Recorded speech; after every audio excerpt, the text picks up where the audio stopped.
Mike Bunston Yes, Rob. from the Tea History Association now. Yes, and the tea history collection. We go together, yeah.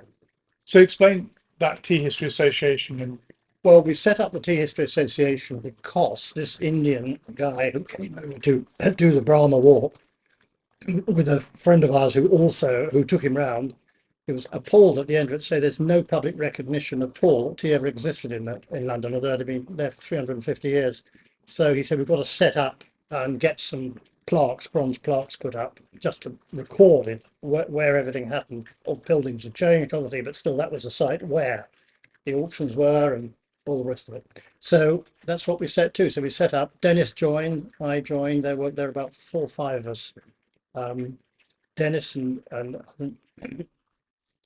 Rani, Randy's an Indian guy who was born on a tea estate in India. His father was a senior estate manager. Dennis's father was a senior estate manager, and that's how they got to know each other. And so Rannick got Dennis in, they got me in and James and a number of other team men and said, look, we've got to set up an association, we've got to do something about this. So this is what we did. And it's bloody difficult to get a plaque put up in London, as you can imagine, because you've got to get the permission of the owner of the building. So sometimes you haven't a clue who he is. And the ownership's changing so fast, even if you think you've got it, you're chasing your tail.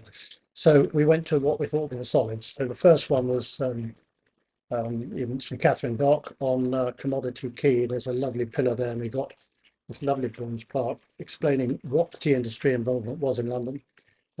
We had a grand opening in 2000. I can't remember the exact date, but it was about we set this thing up in 2015. I think it was about 2016, 2017. The plaque was put up. Then we got one on the tea building down in Shoreditch, which was the old Lipton red brick building built in 1935, where it was called Allied Supplies in those days. It then became Lipton, bought them out and part of Unilever, where they did all their buying for all the groceries, but the tea department had one whole floor. And the guy, when he bought it, was determined to keep calling it the tea building rather than change the name or knock it down, because the whole of that area has been redeveloped. It's famously now called Silicon Roundabout. But this building just stands. So we said, this is the place to see if we can get a plaque. And they were very keen we should do it. The only thing that annoyed us slightly at the end was they were very determined we should put it in a place which we didn't think was the best, and we preferred something else, but we had to go with it. So that got put up. And then finally, Sir John Lyon House, where of course we held the auctions for 30 years. It was a tea trade centre. We'd never managed to get it in Plantation House, Plantation Place, call it what you like. We could never find who the owners were. We were dealing with the agents who were very helpful, but they were hidebound because they couldn't get permissions for us to do them. So it never went up there. So it's just the three. Anyway, what happened then was the development was, of course, people were getting more and more interested in the association and said, look, we've got a lot of tea memorabilia, which we don't know what's going to happen when we die. We think a lot of it will just be thrown in the skip, and we're very keen that it should be saved. Sure. So this is how it started. And Dennis had the room to warehouse it. And so it started coming in. And then he had this brilliant idea. This was just a void here, putting a floor in and calling it the Tea History Collection. And it was though we'd been running a little earlier than that through lockdown, it was officially opened on the 21st of May, which was International Tea Day in 2021. So we've been here ever since. And of course, the collection's just built and built and built. We've had loads of visitors. The dilemma, obviously, is, of course, it's a private industrial block. So you can't just have anybody coming in willy-nilly. It has to be by invitation. But that's worked fine. We've got loads of people that I've contacted. So look, if you want to come, just email me, let me know, we'll fix it up. And I'd be happy if you and David sign the visitors book before you leave, because of course it's very interesting people. Proud to. Yeah, you mentioned there, Mike, Sir John Lyon House, yes, which I know from speaking to you yes. before is part of your own career. So can you tell us a little about how did you first get into tea? Well, let me start. I joined the tea trade on the 2nd of February 1959 as a trainee. I was given a year's training by Wilson Spirit Company, who were one of the leading first-hand tea brokers, by the people that actually auctioned the tea in Plantation House. And I was thrilled to do so, because it sounded to me as if it's very exciting. There's a lot going on. I've always been active in my life, and so I thought it was going to suit me. plus the fact there's an opportunity to travel.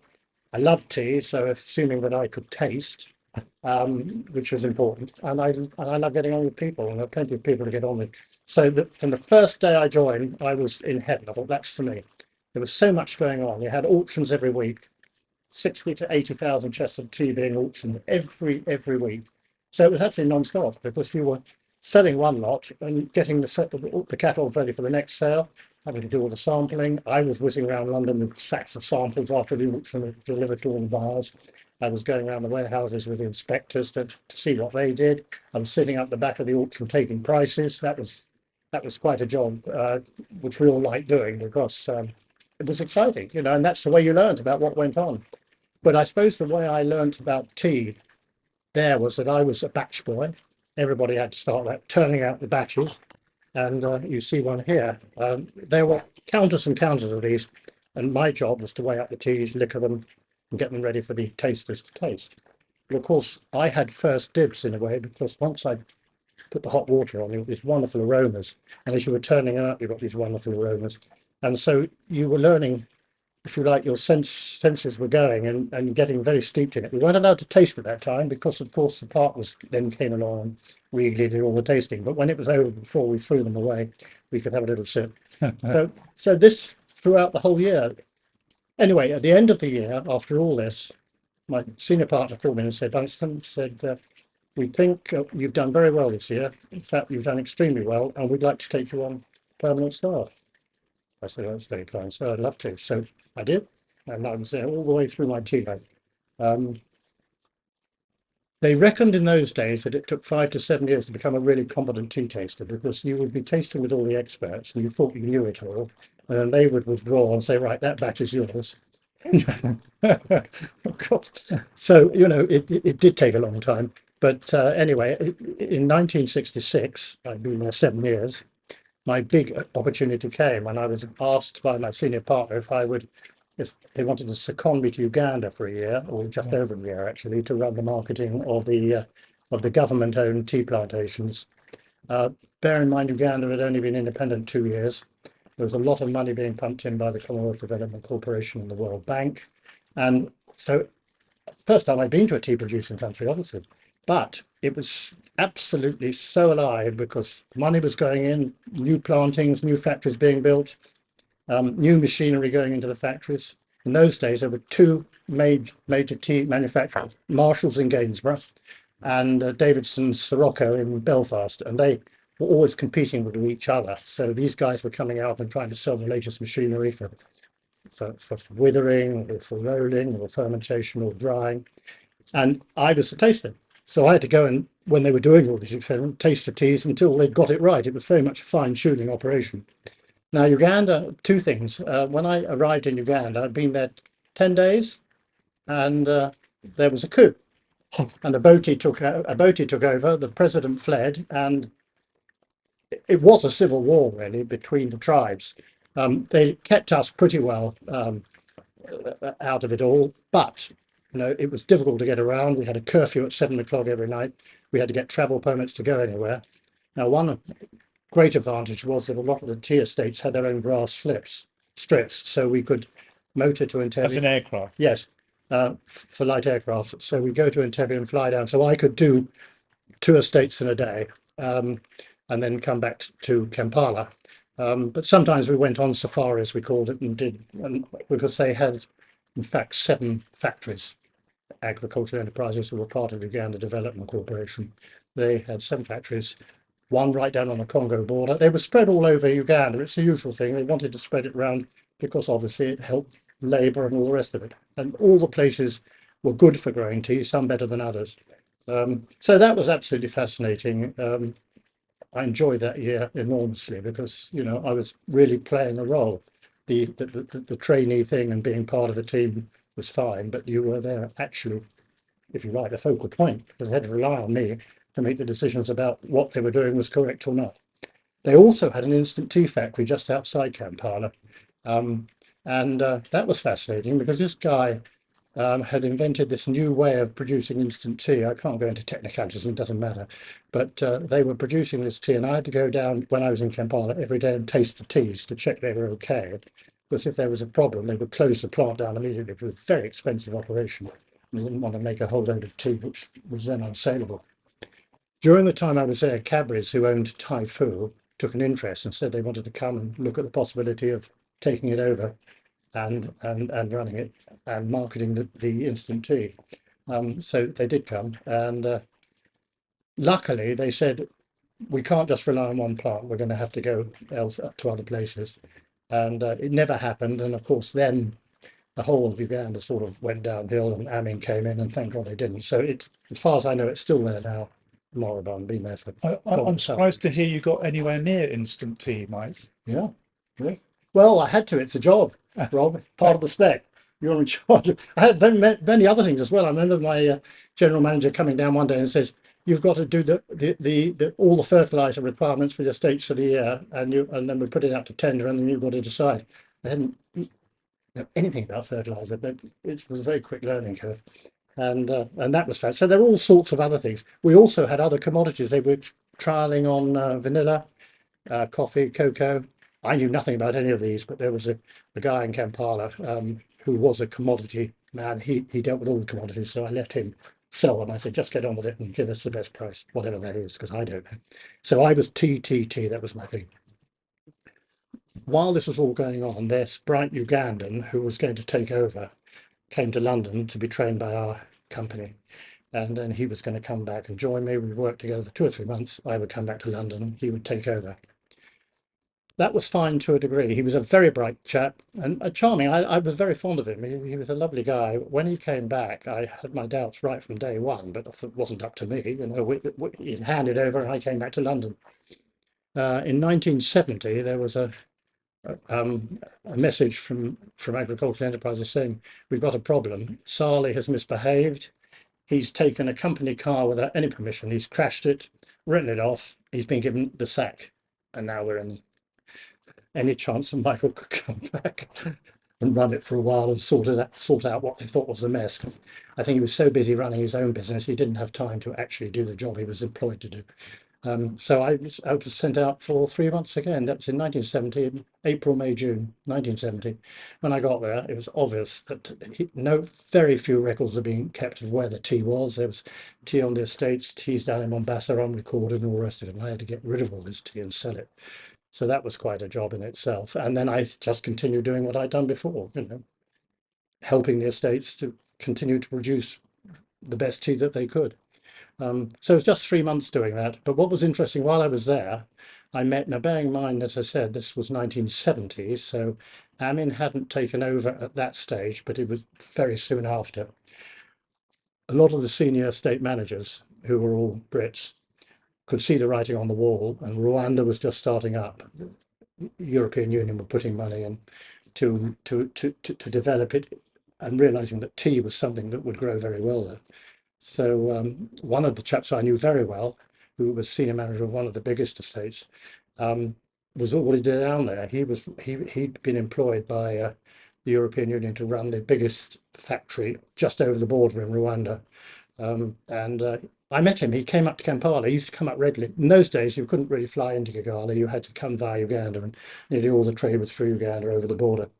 And he was in Uganda, in Kampala. He used to come up every week.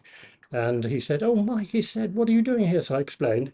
He said, "Well, you must come and see us before you go back." So I went down for the weekend, saw the estate and all the rest of it.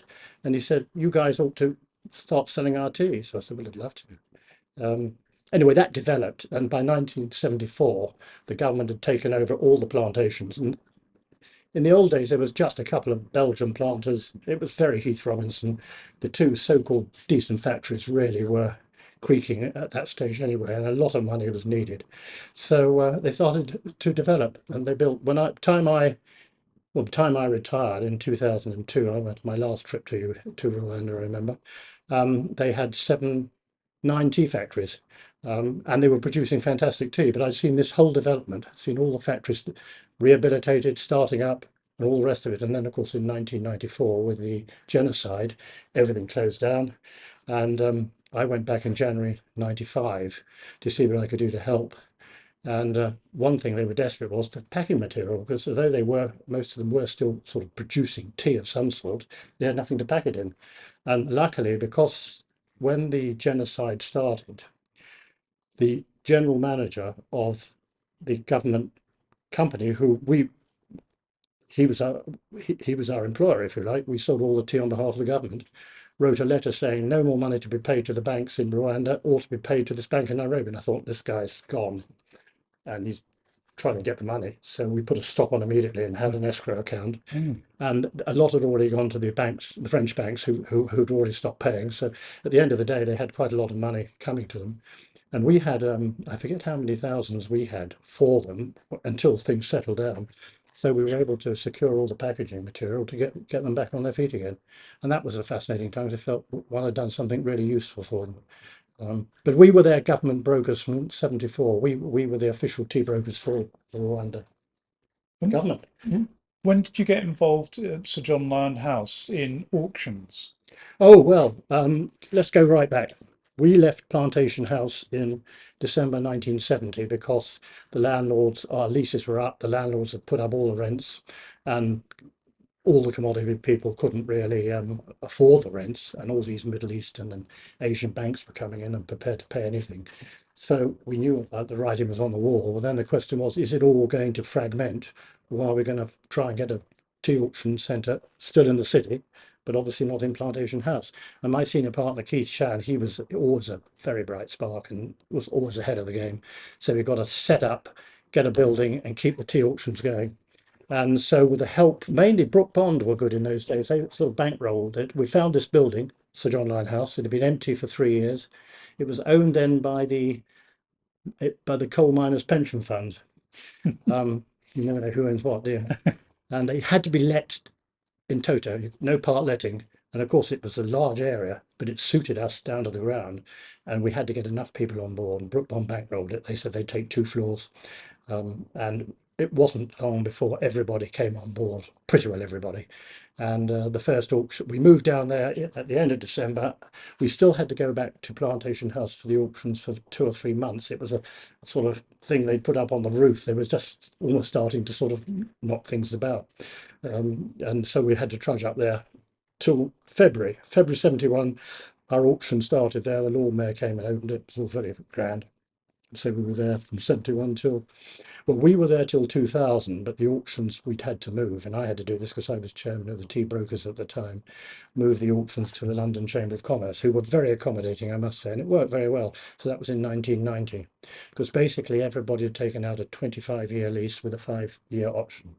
We took the full 30 years, some people moved out, and we decided to close the auction on the 25 years, and as I say, went to the London Chamber, and that worked extremely well until 1998 when the auctions ceased. So when did you first, you did do auctioning? Oh yes, from 1976. I was made a partner in 1975 because only partners auctioned. Um, Nobody else. They had to do it. I think legally because they were partnerships, so they were responsible for what they were selling. It was an important thing, so it had to be done more. Um, anyway, in 1976, when I became a partner, they said, don't think you're going to start auctioneering straight away just you're a partner. We're going to give you a year. So in 1976, I took my first auction. First auction, I couldn't read a price I'd written down. I was a bag of nerves. But I say in those days, the buyers were, by and large, were very gentle with me. And we got through, and they all said I'd done very well. And perhaps I had. You know, in your own mind, you think I've made a complete horlicks of this, but in fact, probably hadn't. Anyway, we sold all the tea, so that was fine. So I auctioned right up to, well, I knocked down the last lot in 1998, the last commercial lot before we had this charity auction in June the 28th, 1998. So you auctioned at Plantation House? Never did Plantation House. No, I was too young. I wasn't a partner. Right. That was a very grand affair. We'll show you some pictures later, Rob, of what it was like. It was incredible. But Sir John Lyon House was a pretty impressive auction centre, nevertheless. James, you remember it well. Yes, he was telling us earlier about his experiences of visiting. Yeah, so I auctioned, as I say, for over, well, what, 60, what did I say, 74, 20, over 20 years. And I loved it. I really loved it. What I was saying earlier as well was that most people on Mondays get up and say, oh, God, another week. Last thing I want to do is go to work. I got up every Monday morning full of joie de vivre because I was going to conduct an auction, and how exciting that was. You know, and I was working out in my head, what's the market going to do today? Who's going to be buying, all the rest of it. So the moment you went up, got into that rostrum and started, it was just fascinating. And I loved every minute of it. It really was. What brought the auctions to an end? Just the fact, well, the number of things, containerization probably was the first thing, really. Because bearing in mind, why did the London auction start in the first place? There were really three reasons, I suppose. One is that, of course, most of the tea estates, which were mainly India and Ceylon, were owned, British owned. So there was and we were the biggest consumers of tea by far, and very big re-exporters as well. And thirdly, when tea arrived loose in ships, if it had a rough voyage, and I went a couple of times to see, when they opened the hold, there was tea all over the place, and the tea chest had all split. So everything had to be sorted and then made ready for sale. So and that was the broker's responsibility to do that. So you could see why they needed London auction. I mean, what they were saying basically is if I buy tea out of Calcutta and when he gets here, what am I going to get? Or Colombo, and we're buying tea in London auction, I know exactly what I'm going to get. And it's there immediately. So it was a wonderful thing. In a way, we spoon fed the buyers for a long Yes. time if one wants to be Yeah. brutal about it. But it worked for everybody. And I still think auctioning is the best way of selling tea, and the majority of tea is still sold in auction.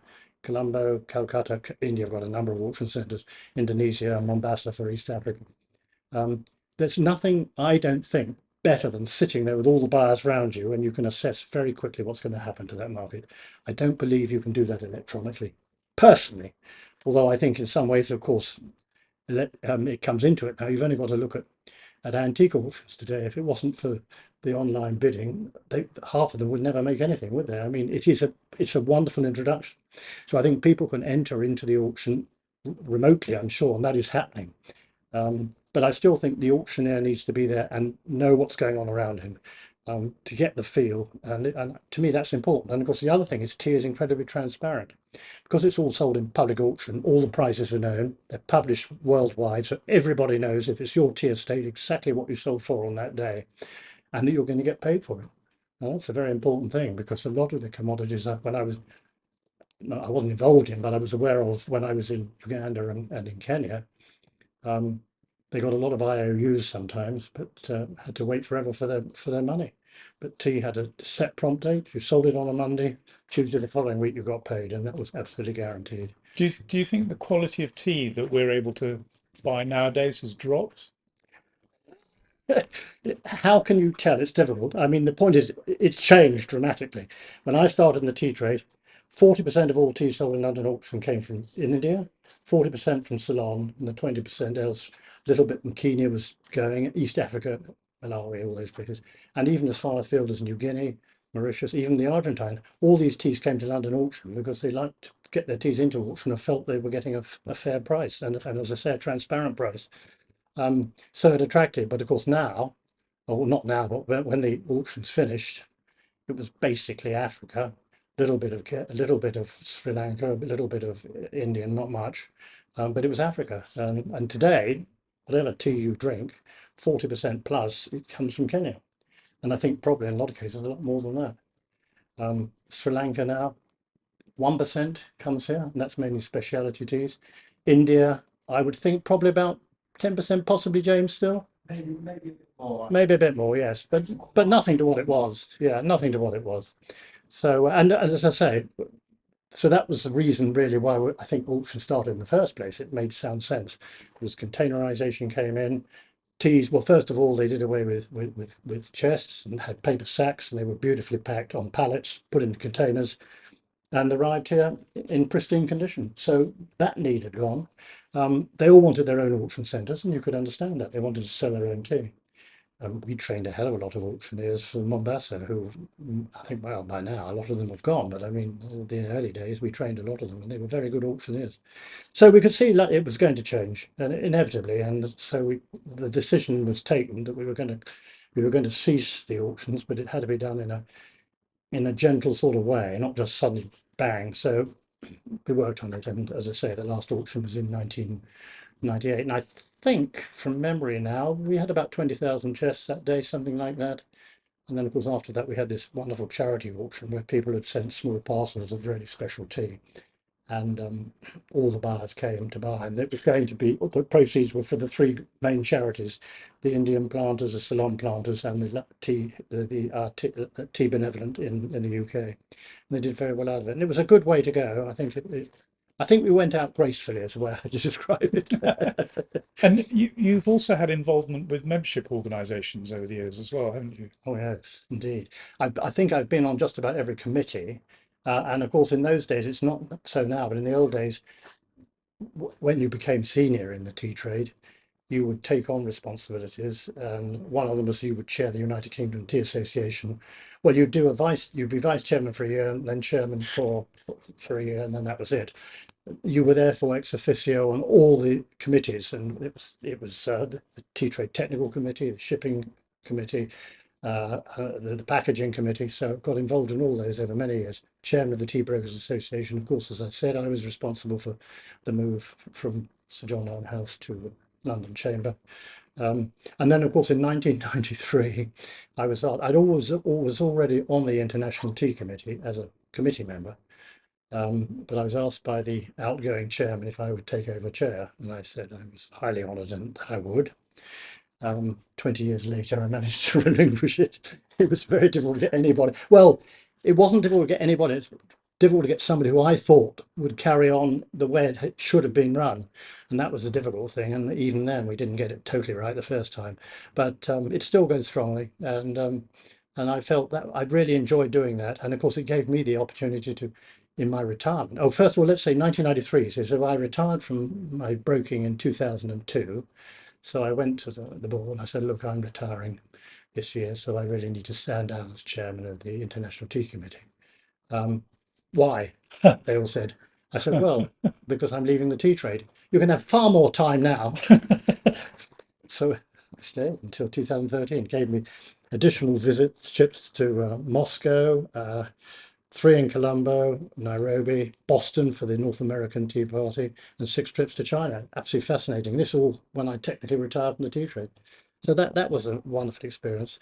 And then on retirement, a lot of people wanted me to assist them in various ways. And the main one, which I am still doing today, was to set up the tea department for the Guild of Fine Food Great Taste Awards, because they literally just started and they were feeling their way, and it was mainly food. I think a little bit of beverages, but not much. But they didn't have a tea one. They wanted to do it that year, so I said, "That's fine. I'll come and help." So I went down, and they did it in the halls just off Victoria Street there, the old agriculture. I forget what it was called.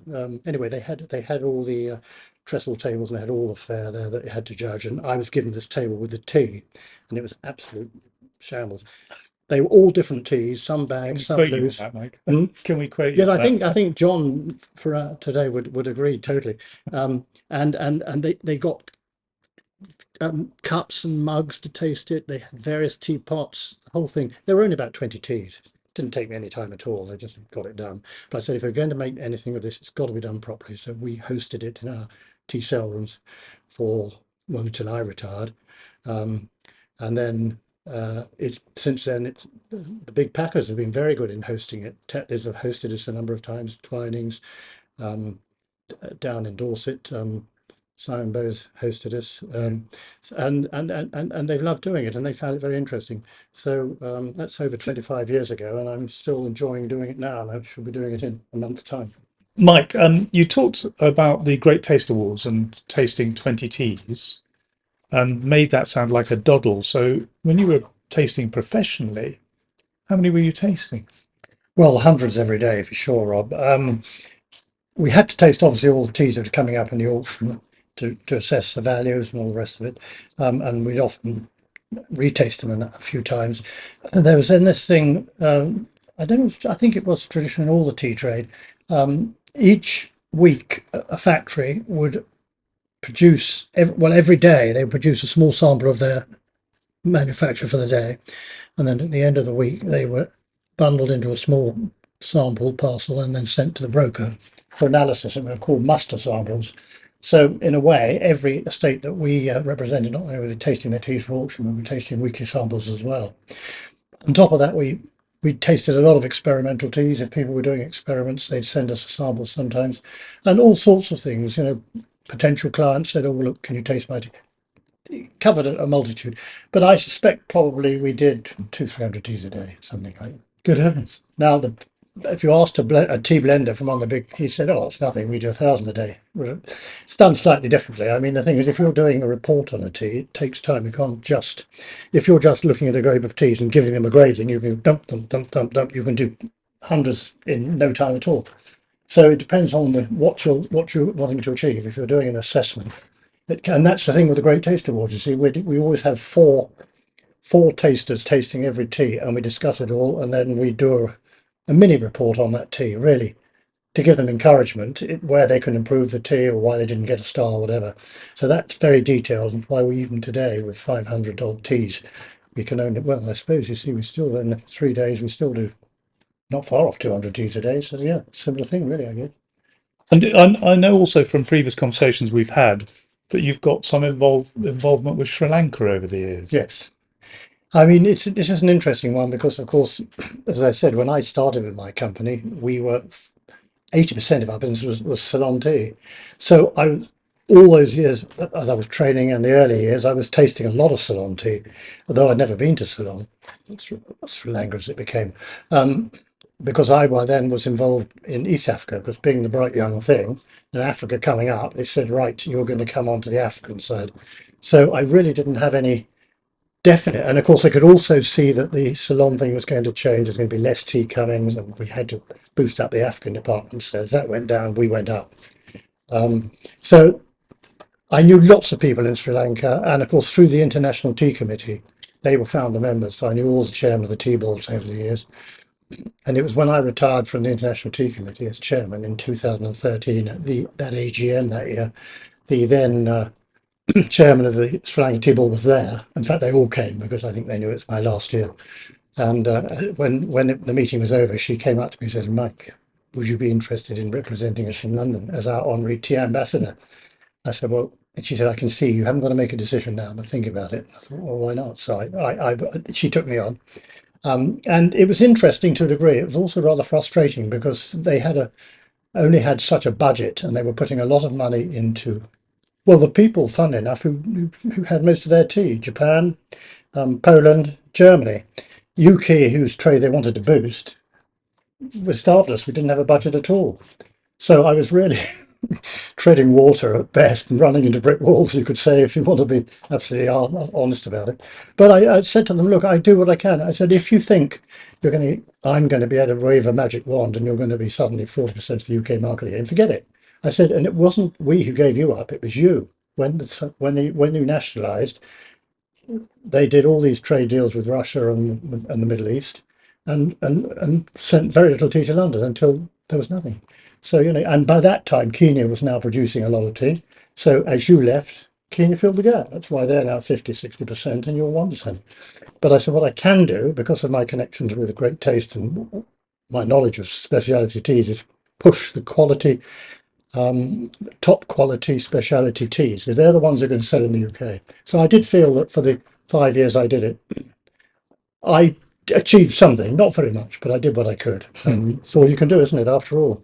And then, of course, COVID came and the whole thing changed. They said, "No, we're rethinking the whole thing and we're standing it all down." But it was interesting to do. And again, I met some very nice people, and all the people that I was involved with when I was doing this job pretty well knew anyway, and known for years. I can imagine you're a great asset to them, Mike. And as we're talking about other continents, what about America? Have you had any involvement with America? All masses, because going back again, my senior partner, who was then, this would have been about 19, when I came back from Uganda, I guess, was very keen, if you like, to take me under his wing. So we were pushing a lot of private contracts with North America, with Lipton's, and doing a lot of other business in America. And he said, "Right, we're working together as a team, you and I." So we went to America.